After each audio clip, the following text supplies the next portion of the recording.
Ahora sí. Ya, como les dije, buenos días. Espero que sea una buena semana. Vamos a ver hoy día fermentaciones industriales. La clase anterior que yo les hice fue de microorganismos como estos, ya sean positivos o negativos. Lamentablemente tenemos pues, negativos también. Pueden influir en la composición química y por ende nutricional de los alimentos. Y de esta manera, hoy día vamos a ver cómo esa gama de microorganismos positivos que están en la naturaleza, nosotros los podemos utilizar para obtener un producto con un mayor valor agregado. ¿Ya? Y de esta manera que nuestros alimentos, que son las materias primas, los productos agropecuarios, puedan tener una vida mayor a nivel de útil para que estos puedan ser consumidos por los seres humanos y o bien animales, pero en este caso es para alimento humano. Y de esta manera se aplican diferentes procesos, ¿ya? Y uno de los procesos más comunes para la utilización de microorganismos es la fermentación. Como ustedes ya saben, ya han visto en bioquímica o en otros, algunos atisbos en química también, esta es la fermentación, sea cual sea, es una transformación donde vamos a ver que una sustancia orgánica, ¿qué me refiero a sustancia orgánica? Cuando uno dice sustancia orgánica es que tiene carbono en su composición química, ¿ya?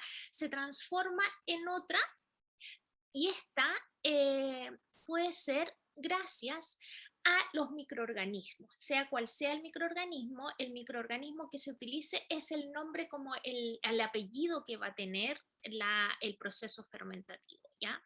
¿Y por qué se utilizan los microorganismos? Porque estos en su interior de las células tienen baterías enzimáticas, lo cual van a metabolizar esta sustancia o este compuesto orgánico y van a dar origen a metabolitos y además estos metabolitos que van a ser mucho más complejos a la composición química original, también estos microorganismos van a aumentar su biomasa, ya como la curva de cinética de crecimiento que vimos en la clase anterior que yo les realicé.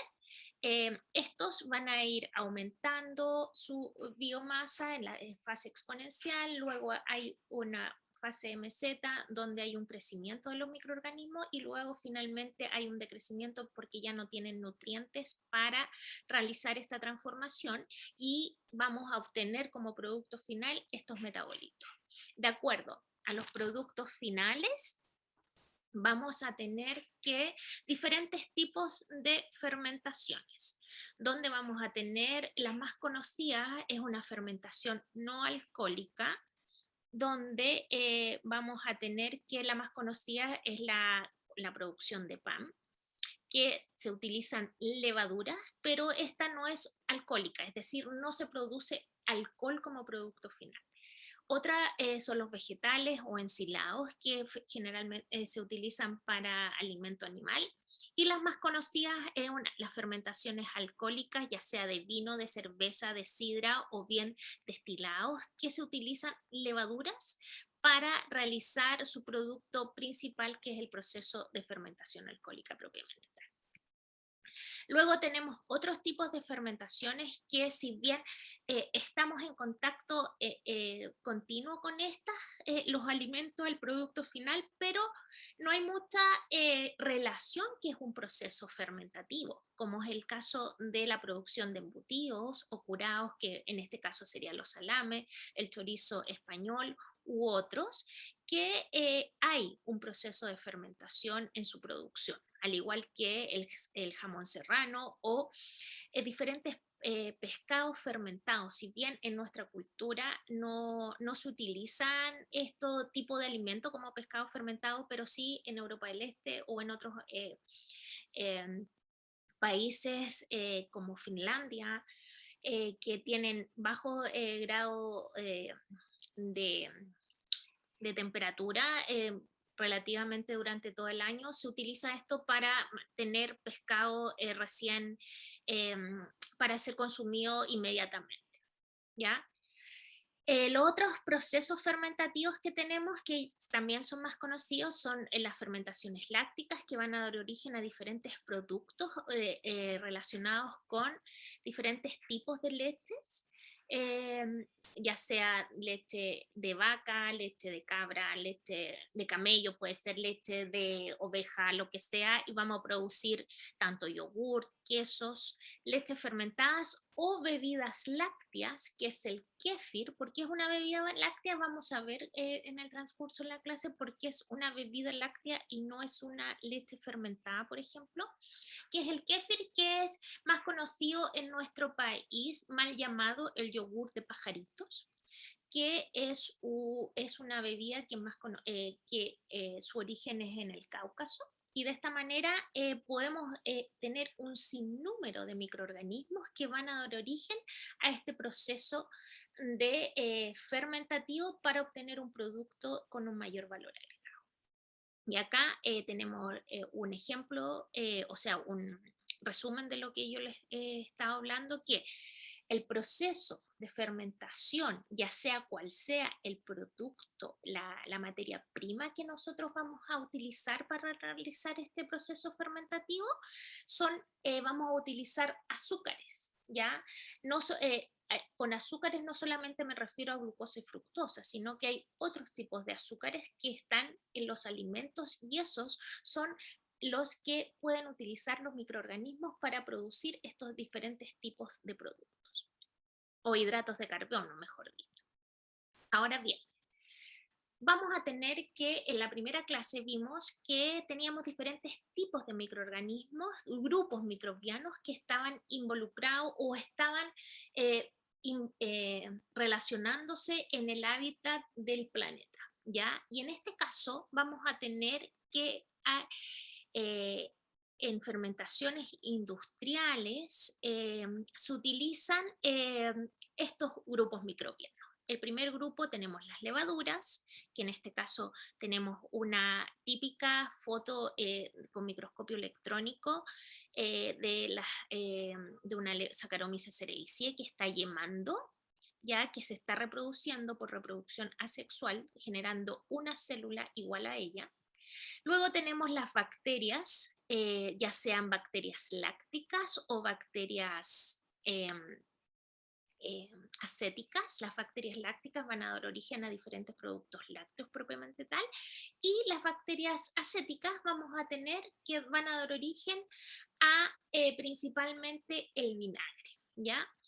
Y luego tenemos los hongos filamentosos, que generalmente nosotros los asociamos en la agronomía con diferentes infestaciones que van a dar origen a malograr o deteriorar el alimento. Sin embargo, se pueden utilizar diferentes tipos de especies de estos microorganismos que son seleccionados, estudiados cuidadosamente con el fin de obtener un mayor valor agregado en el producto que nosotros estamos obteniendo como alimento. Entonces vamos a comenzar con las levaduras. Como les dije, estas son las más conocidas, las levaduras, las Saccharomyces cerevisiae, que son súper amigables para trabajar a nivel de laboratorio si nosotros queremos trabajar, o bien en la industria, porque son fáciles de reproducir, no tienen tanto exigencia como una bacteria, por ejemplo, a nivel de no son tan sensibles, y de esa manera se ha visto que estos microorganismos es un microorganismo que se les denomina también un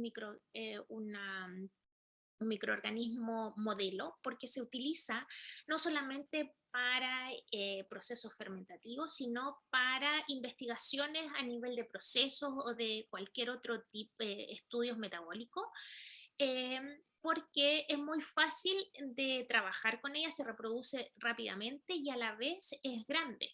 Entonces, comparada con una bacteria, a eso me refiero. Obviamente que necesitamos un microscopio para observarla, no la podemos observar a ojo desnudo.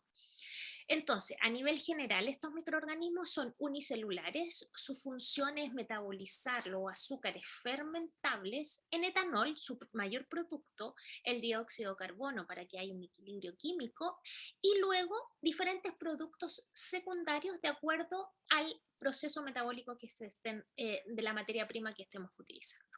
Vamos a tener que existen de hace mucho tiempo diferentes clasificaciones de estos que generaron 7 grupos, donde tenemos levaduras de panadería, panificación, levaduras de cervecería, levaduras de vinificación, levaduras que son utilizadas como alimentos, como extractos de levadura, que ahora, si bien antiguamente, me refiero hace 20 años atrás, solamente se utilizaban en a nivel de alimentos para animales, y ahora como los consumidores y las personas están buscando otras fuentes de alimento naturales y saludables, se utilizan para los tipos de alimentos como suplementos, ya como extractos de levaduras que se les pueden echar al yogur y uno se los puede consumir.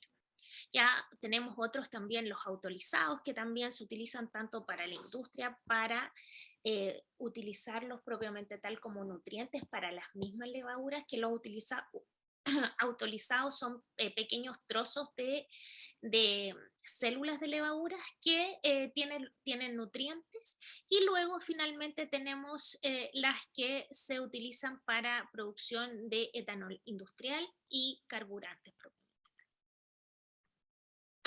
Ahora bien, esta es la célula de Saccharomyces cerevisiae, que es la levadura reina, y de esta manera es la que se utiliza para diferentes procesos fermentativos, ya sea para el vino, que es la más conocida, que donde esta es la célula de levadura, y donde vamos a tener que del medio, es decir, por ejemplo, si las tenemos en un medio azucarado, en un jugo de fruta o jugo de uva, por ejemplo, vamos a tener que en ese jugo, que es el exterior, en el medio donde se encuentra esta célula, vamos a tener que está compuesta en su composición química mayoritariamente por azúcares fermentables, que en este caso serían glucosa y fructosa. ¿Qué hace la levadura? La levadura, de acuerdo a diferentes transportadores, van a entrar estos azúcares fermentables, se van a fosforilar, y de acuerdo a diferentes reacciones bioquímicas, que no es el caso que se las explique porque yo creo que ya las tienen ya internalizadas en bioquímica, vamos a tener diferentes componentes, diferentes metabolitos para dar origen al piruvato. Luego, este piruvato puede formarse acetalaldehído o acetilcoenzima A, de acuerdo al proceso que se va a utilizar. ¿Ya? Si se va acetilcoenzima A, el proceso que se va a estar realizando es el proceso de respiración, porque este acetilcoenzima A va a entrar al ciclo de Krebs con el fin de obtener energía la célula, ¿ya? Y si es que se produce acetalaldehído,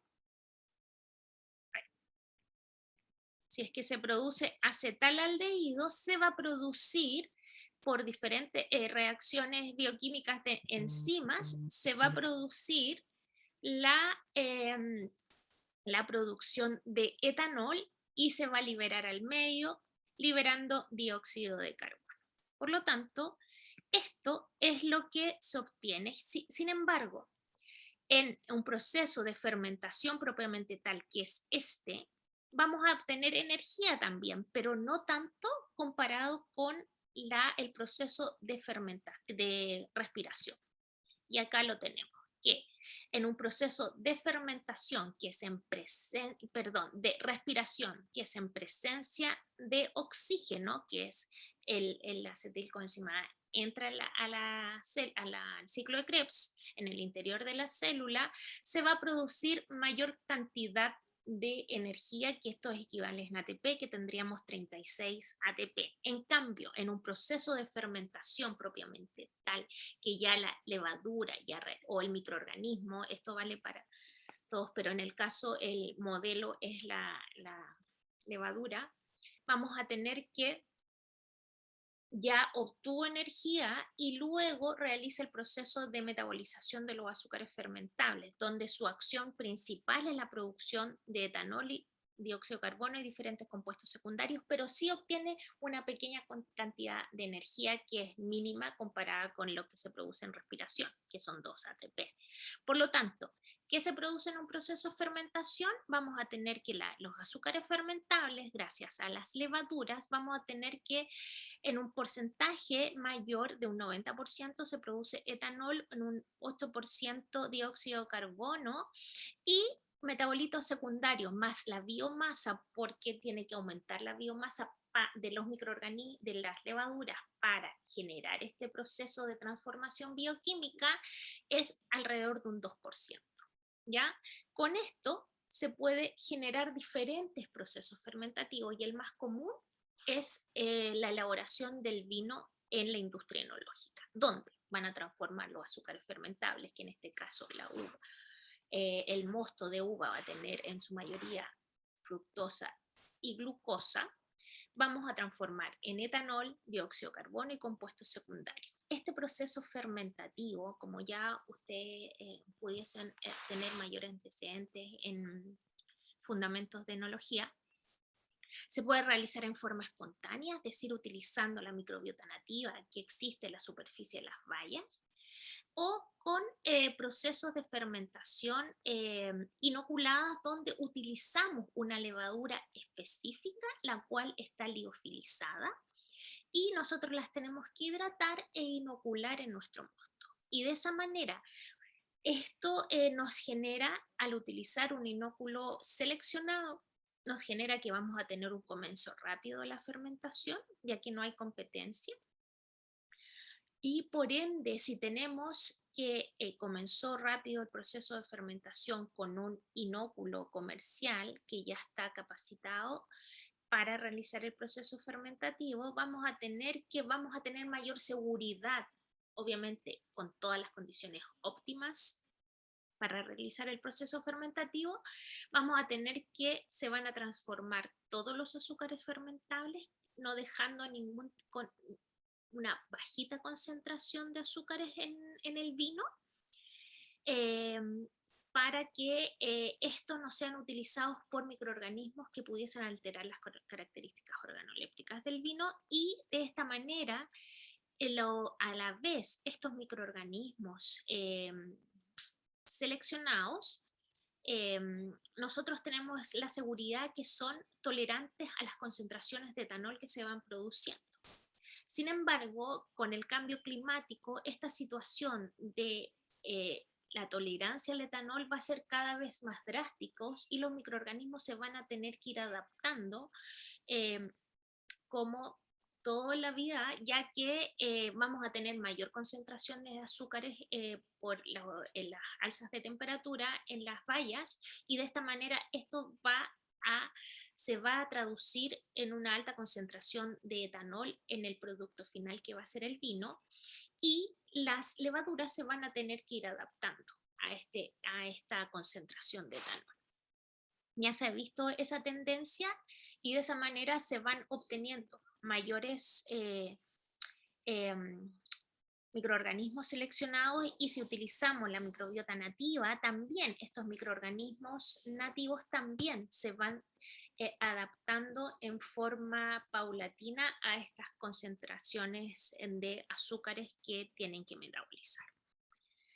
Otro proceso que nosotros utilizamos levaduras es el proceso de elaboración de cerveza. En este alimento, porque tanto el vino como la cerveza son alimentos, no utilizamos mosto de fruta, sino que utilizamos un mosto que se lo denomina con un apellido, que es el mosto cervecero, que esto deriva de cereales, ¿ya? Donde tenemos que utilizar el cereal rey que se utiliza para la elaboración de la cerveza, es la cebada, donde se tiene que maltear, es decir, que los azúcares que se encuentran en la cebada tienen, de acuerdo a un proceso de malteado, tienen que quedar disponibles para que estos puedan ser utilizados por las levaduras, ¿ya? En este caso vamos a tener que, tenemos la malta, esta se va a moler porque va a quedar los granitos, ¿ya? Y no, la levadura no puede romper la cáscara y entrar, ¿ya? Aunque tuviese las enzimas o que les proporcionáramos las enzimas, no es viable y no es productivo eso. Por lo tanto, nosotros tenemos que moler los granos de cebada, luego realizar un proceso de maceración donde hay una mezcla con agua caliente para obtener un mosto, ¿ya? Denso y dulce, mosto cervecero. Luego de este proceso de maceración viene la cocción, donde, como el nombre lo dice, el mosto cervecero va a llegar a una temperatura de 100 grados Celsius por 90 minutos y depende de el tipo de lúpulo que nosotros queramos utilizar, si es bien para amargor o para aroma, es la etapa de cocción que se va a aplicar. A nivel general, si queremos utilizar solamente lúpulo de amargor, se va a utilizar en las primeras etapas de la cocción, o si no, se utiliza un lúpulo a nivel aromático con aceites esenciales al final del proceso de cocción porque se volatilizan, ¿ya? Y vamos a perder la materia prima que estamos utilizando y no vamos a obtener el resultado eh, para que esto se pueda traducir en el producto final que va a ser nuestra cerveza. Vamos a perder los compuestos volátiles. Por lo tanto, se utiliza al final de la etapa de cocción. Luego, en esta etapa ya tenemos el mosto cervecero, con lo cual tenemos que eliminar todas las cascaritas que venían de la malta, las que pasaron, se filtra y se enfría, porque ya tenemos esta a una temperatura de 100 grados Celsius, ya aproximadamente, y nuestro proceso fermentativo va a depender de la levadura que nosotros utilicemos. Tenemos que tener este mosto cervecero a una temperatura determinada. Luego del proceso fermentativo vienen los diferentes procesos de estabilización, de maduración de la cerveza para llegar al producto final. Por lo tanto, de acuerdo a las levaduras que nosotros utilicemos, vamos a tener la cerveza que el tipo de cerveza que podemos obtener. Por ejemplo, si utilizamos levaduras de alta fermentación, que específicamente es la especie Saccharomyces cerevisiae, esta actúa entre 12 y 24 grados Celsius, por lo cual tenemos que tener ese mosto a una cierta temperatura adecuada para que la levadura pueda metabolizar los azúcares fermentables que están en este mosto cervecero.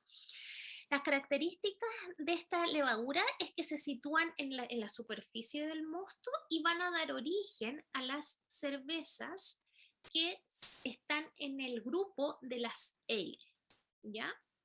Ahora bien, tenemos otro tipo de levaduras que son las levaduras de baja fermentación, que son otra especie, que es la Saccharomyces uvarum, donde estas utilizan una bajita temperatura, que van alrededor de 7 a 13 grados Celsius, y estas se ubican eh, al final del fermentador, donde comienzan su acción del proceso fermentativo. Y estas dan origen a la cerveza del tipo lager. Por lo tanto, de acuerdo si bien son levaduras del mismo género porque son Saccharomyces, pero son de diferente especie, por lo tanto tienen diferentes características tecnológicas que fueron ya estudiadas previamente antes de ser utilizadas a nivel industrial y van a dar origen a una cerveza, pero de diferentes tipos de cerveza. ¿Y eso cómo lo vamos a diferenciar nosotros a nivel organoléptico? ya, si bien va a ser el mismo proceso, pero el microorganismo va a ser distinto y por ende vamos a tener etanol, pero los compuestos secundarios van a ser diferentes, ¿ya? Y de esa manera vamos a tener una cerveza totalmente distinta una a la otra. Ahora bien, a nivel de bacterias lácticas, que es otro grupo microbiano de microorganismos que se utilizan a nivel industrial, ustedes ya están más ambientados también porque estas se utilizan para la elaboración de queso, para la elaboración de yogurt, que es lo más común.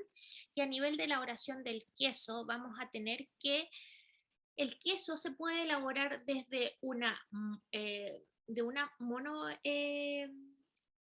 materia prima, es decir, utilizando un solo tipo de leche o un conjunto o una composición de diferentes tipos de leche que puede ser de vaca, de cabra, de oveja, de camello, de lo que sea. Y de esa manera nosotros podemos realizar esta elaboración del queso. ¿Por qué nosotros la podemos mezclar estos tipos de leche? Si bien a nivel de composición química así súper exhaustiva van a ser totalmente distintas, pero lo que tienen en común es que tienen lactosa. Y las bacterias lácticas van a transformar la lactosa en ácido láctico, ¿ya? Y de esa manera vamos a obtener el queso a nivel genérico. Vamos a tener que, estos son pasos súper como grandes porque no podemos hacer una clase de elaboración de queso en una clase solamente de producción de productos industriales utilizando microorganismos, pero a nivel genérico tenemos que coagular la leche.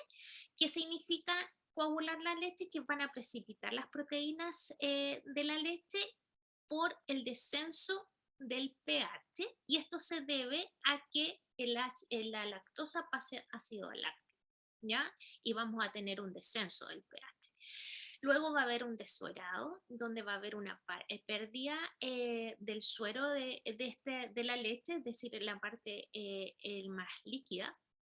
Y luego vamos a tener que la maduración, el proceso eh, de acción de los microorganismos transforma la cojada que ya se produjo con la precipitación de las proteínas en queso propiamente tal, donde hay una acidificación del medio y puede ser utilizada por puede ser realizada por diferentes tipos de microorganismos, en este caso puede ser, por ejemplo, Lactobacillus lactis o Streptococcus thermophilus. Sin embargo, de acuerdo al tipo de queso que nosotros quisiéramos elaborar, es el microorganismo que nosotros tenemos que utilizar.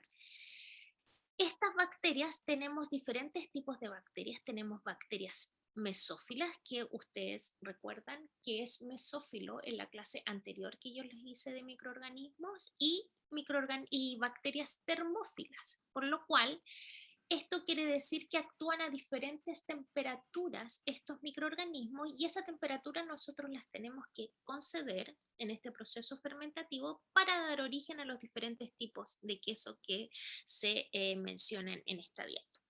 Y acá tenemos otro tipo de microorganismos que se utilizan para la generación de diferentes tipos de queso y el tipo a nivel de textura que se va a producir o a nivel de características físicas que se producen en el queso de acuerdo a la acción de diferentes tipos de microorganismos. En este caso, por ejemplo, en el camembert no solamente se utilizan bacterias lácticas, sino que también se utiliza un hongo filamentoso que vamos a ver al final cuál es su acción de este Penicillium camembert. Si bien es un penicillium que uno siempre le tiene como respeto porque no tiene buenos antecedentes a nivel de productos agropecuarios, sin embargo, este penicillium es seleccionado y específicamente estudiado cada uno de sus componentes secundarios que son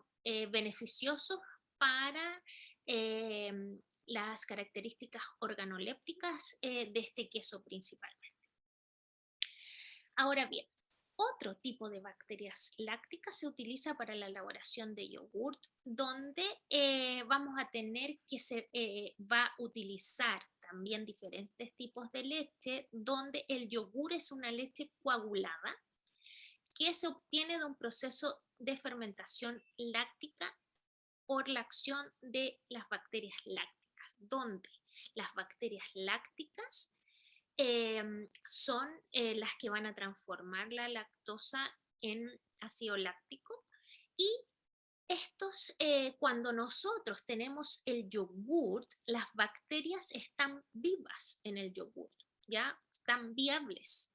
Y estas en un yogurt, por ejemplo, el que compran en el supermercado, un Soprole, si lo viesen al microscopio, van a ver diferentes tipos de bacterias, o sea, diferentes tipos de bacterias lácticas, bien digo, que van a estar vivas y vamos a tener alrededor de una cantidad mínima de 10 millones de unidades formadoras de colonia por ml si analizásemos ese yogurt. Por lo tanto, si ustedes quieren hacer yogur en su casa, aumentar la cantidad de producción de yogurt, eh, ustedes podrían utilizar un pote de yogur natural eh, como inóculo para inocular una leche. Y de esa manera ustedes ya pueden realizar el proceso de elaboración de un yogur a nivel casero. Ahora bien, el yogur, como les dije anteriormente, vamos a tener que se utiliza microbiota bacteriana, específicamente bacterias lácticas, que está compuesta principalmente por Lactobacillus bulgaricus y Streptococcus thermophilus, donde estos tienen diferentes acciones. Si bien Streptococcus va a consumir el oxígeno y Lactobacillus va a transformar la lactosa de la leche en ácido láctico, donde vamos a ver que hay una transformación parcial de esta lactosa en ácido láctico y eso se va a generar a nivel físico una coagulación de las proteínas, ¿ya? Y vamos a tener que el pH de esta leche coagulada, que es el yogur, va a ir entre 5 a 6. Ahora bien, un producto que si bien en Chile, no sé, ahora está mucho más conocido porque es dentro,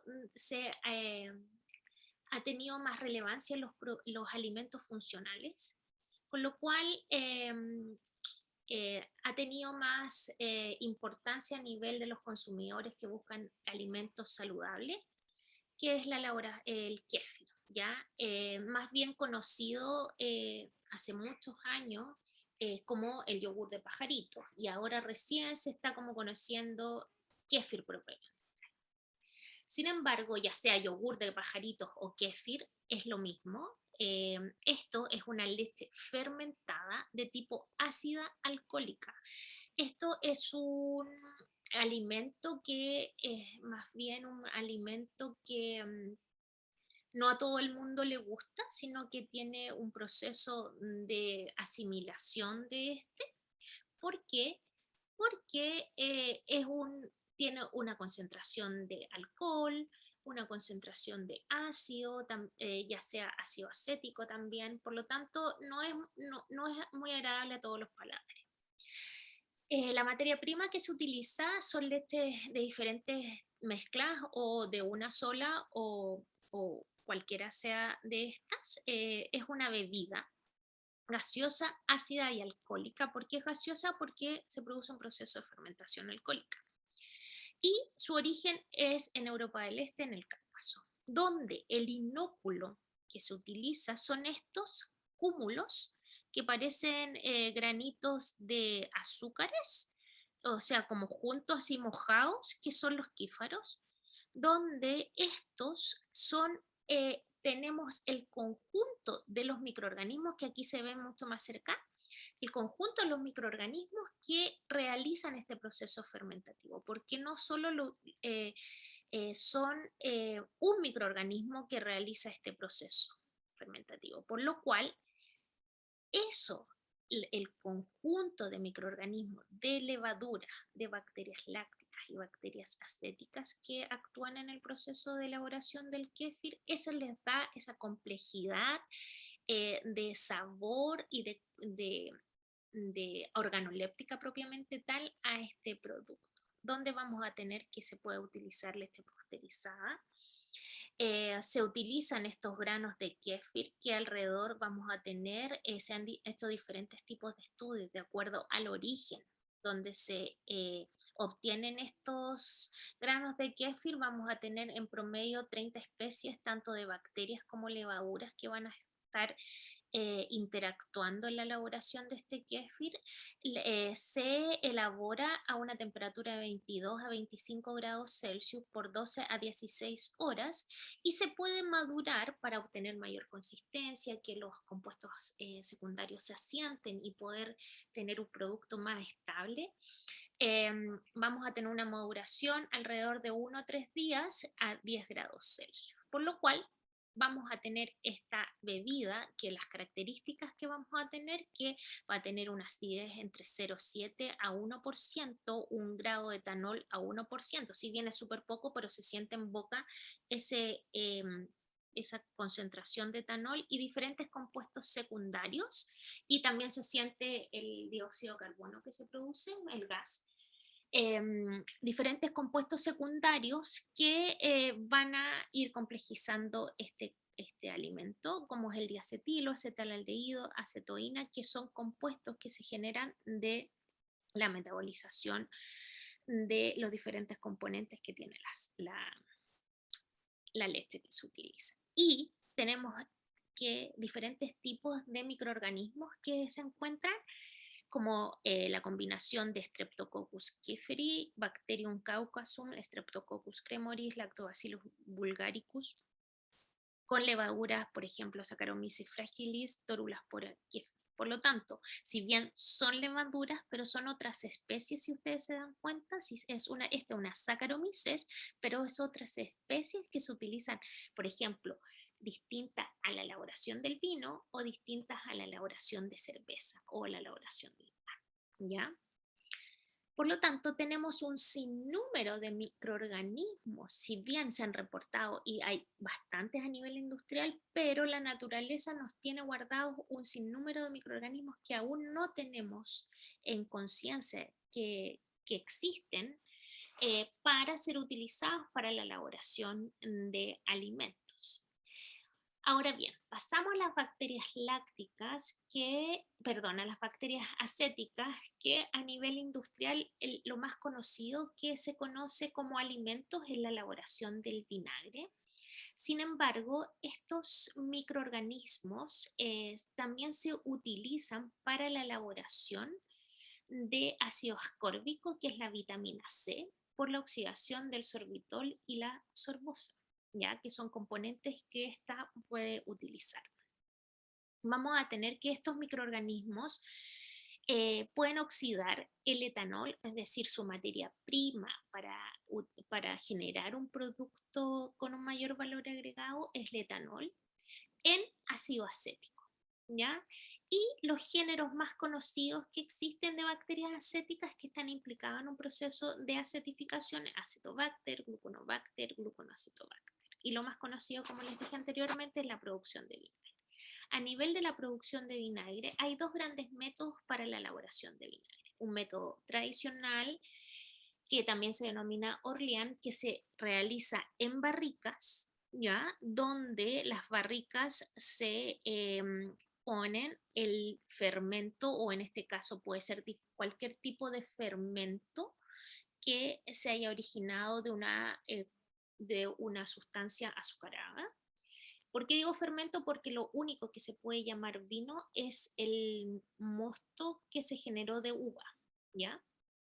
O bien vino propiamente tal.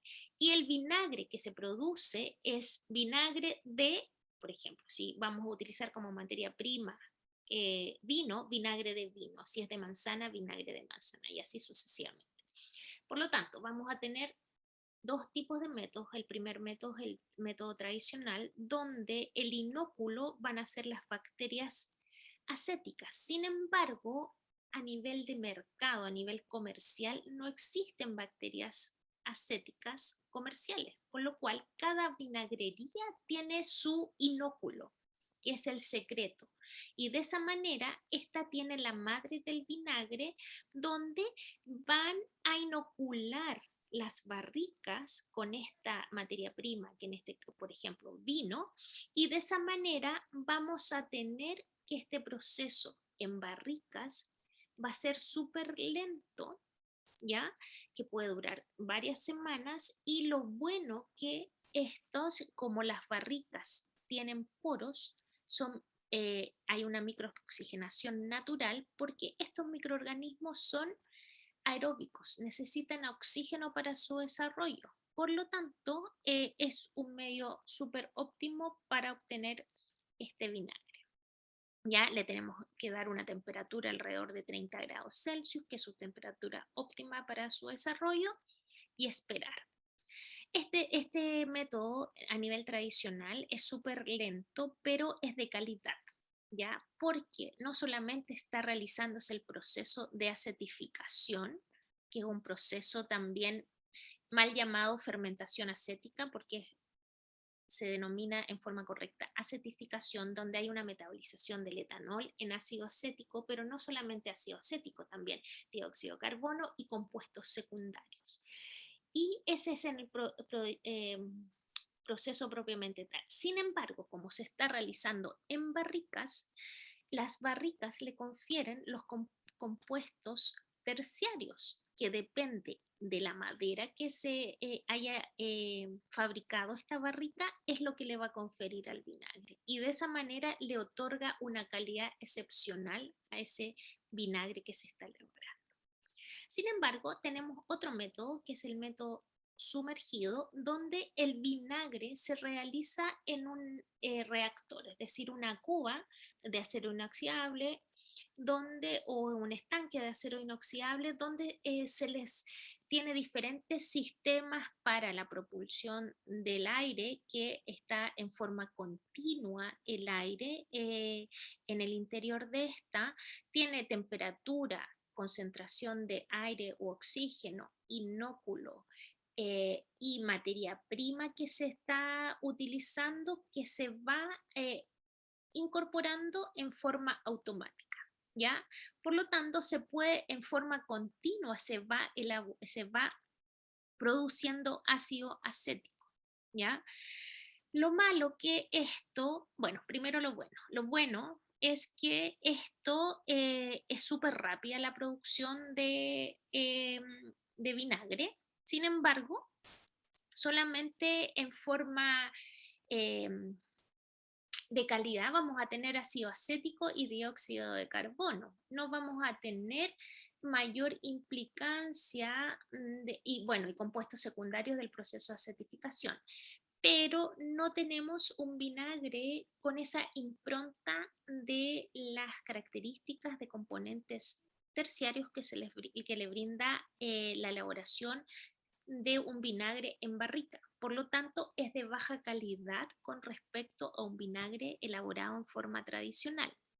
Aparte, este vinagre, como está en continuo movimiento por acción del oxígeno que se suministra en forma continua y se va produciendo un burbujeo, es turbio, por lo cual se tiene que utilizar otra operación unitaria para tener un vinagre claro, que es filtración o clarificación. En cambio, en el otro tipo de vinagre, que es el tradicional, solamente tenemos que, como es estático la producción de elaboración del vinagre, hay una decantación natural y es clarito de por sí, ¿ya?